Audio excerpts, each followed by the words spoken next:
Welcome to Kenton's videos. Enjoy the video. You begin by creating a project so you can work with real files.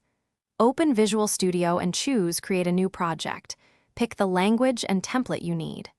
Once done, name the project, set a clear location, and decide whether to place it in an existing solution.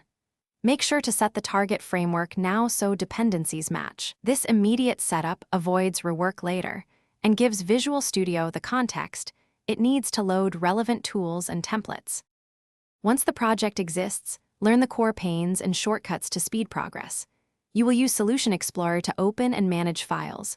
Right-click offers build, add, and refactor actions. Use Ctrl+ to quickly locate symbols and Ctrl+Shift+F for project-wide search, and set bookmarks to jump back. Make sure to monitor error list and output while building, and open debug windows when running to inspect variables. These middle steps knit together file access, searching, and you finish by compiling and validating behavior. Build the solution and run with the debugger to observe execution. Set breakpoints, then step over or into functions to see state changes, inspect variables, and add watches to catch logic errors. Once verified, run tests and fix failing cases. Finally, commit and push changes using Visual Studio's Git pane so history is preserved. If something breaks, try cleaning the solution and rebuilding.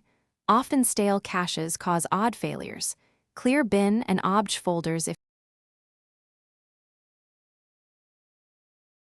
Thanks for watching. Consider subscribing if we helped you.